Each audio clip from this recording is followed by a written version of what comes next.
When he was born, no one in his family could have imagined he would still be alive today. Mtimbwe Mpamba is known as the longest surviving person with HIV on the entire African continent.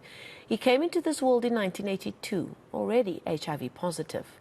But now he has his immune system, or how has his immune system survived a ruthless viral onslaught for 4 decades? You may ask. ENCA's contributor Mphola Kache brings us the special World AIDS Day feature.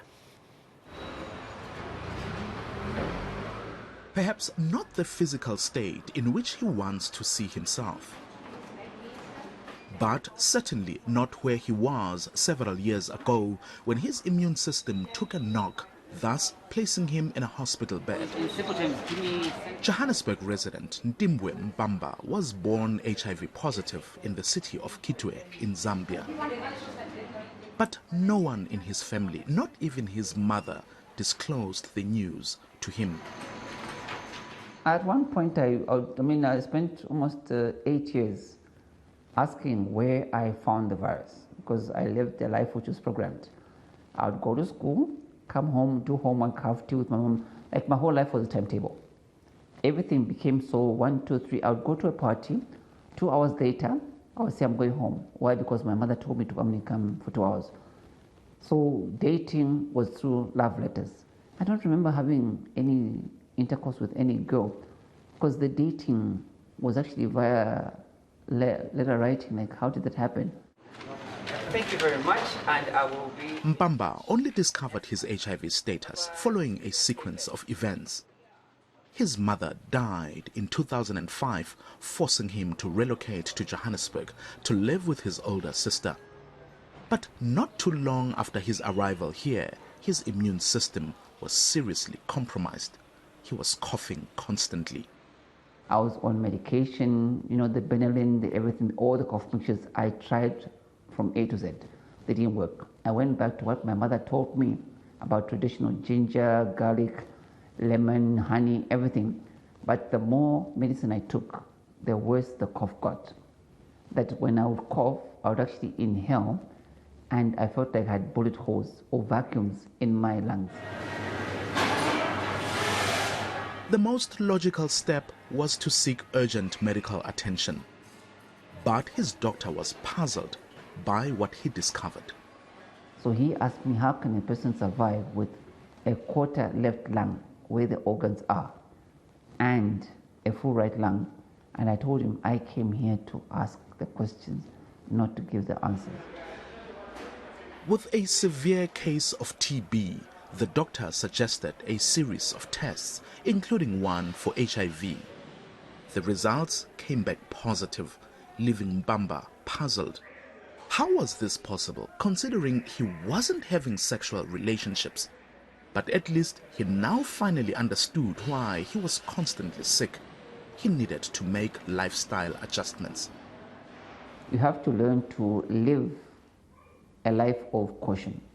You tend to give out certain habits.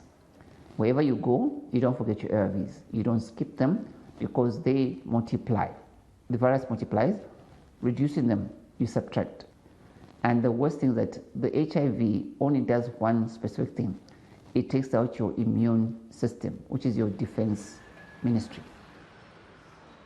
When Mpamba was 30 years old, his aunt revealed the family's worst kept secret.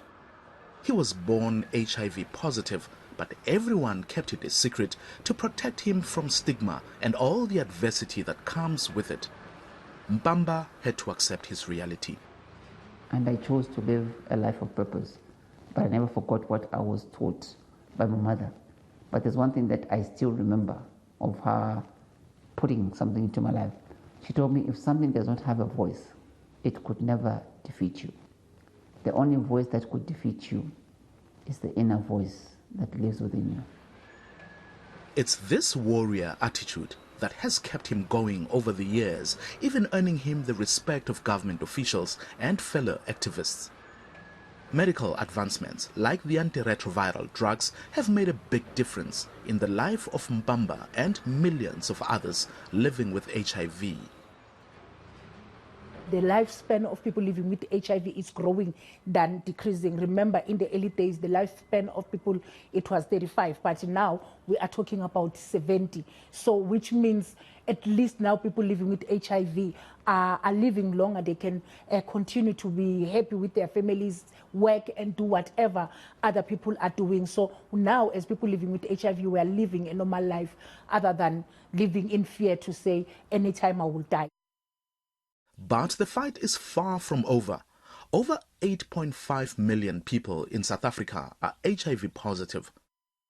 Also, a report recently released by the United Nations suggests a young woman is infected every 2 minutes on the African continent.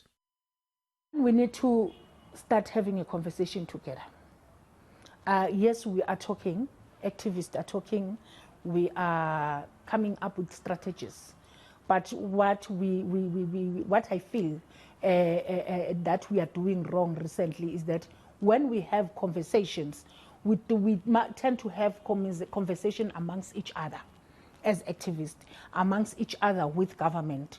But the affected communities, we often leave them outside.